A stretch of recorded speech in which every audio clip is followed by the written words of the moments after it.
So guys very good morning. കുറച്ച് energy law എൻ്റെ ഭാഗത്തു നിന്ന് തോന്നുന്നുണ്ടെങ്കിൽ കാലത്ത് എണീറ്റ് അടുക്കളപ്പണി മുഴുവൻ എടുത്തതിന് ശേഷം ഉമ്മ കേൾക്കണ്ട. സോ നമ്മുടെ ഓൾവേസ് ടോപ്പിക് എന്താണെന്ന് വെച്ചിട്ടുണ്ടെങ്കിൽ ബിഗ് ബോസ് സീസൺ 6 തന്നെയാണ്.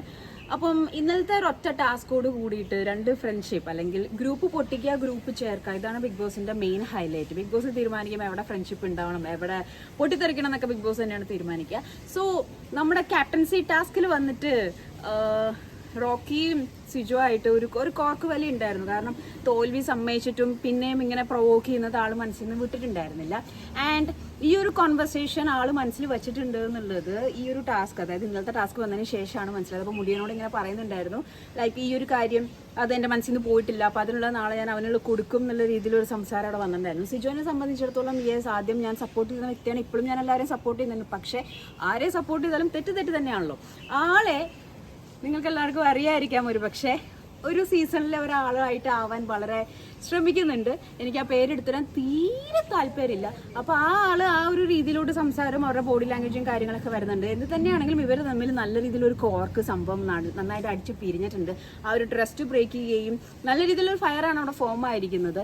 ഇത് പറഞ്ഞ് കോംപ്രമൈസ് ആവാതെ നല്ല രീതിയിൽ തന്നെ, ശരിക്കും പറയാൻ പോലാത്താണ്, വഴക്കുകളുണ്ടെങ്കിൽ പറഞ്ഞു തീർക്കണം എന്നാണ്.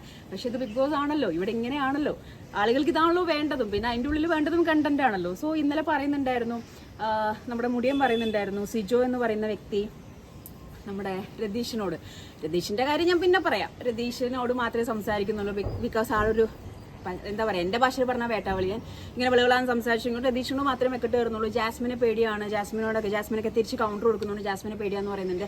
സോ നമ്മുടെ റോക്കി പറയുന്നുണ്ട്, അവൻ എന്നെയാണ് പേടി, എൻ്റെ ഇവിടെ ചവിട്ടിയിട്ട് അതിന് അപ്പുറത്തേക്ക് പറ്റുള്ളൂ എന്നുള്ളത്. ഇതിപ്പോൾ എവിടെ ചവിട്ടണം, എന്ത് ചവിട്ടണം, എങ്ങനെ ചവിട്ടണം എന്നൊക്കെ നിങ്ങൾ തീരുമാനിച്ചാലും ബിഗ് ബോസ് ആണ് അവിടെ ഫൈനൽ ഡിസിഷൻ എടുക്കുന്നത്.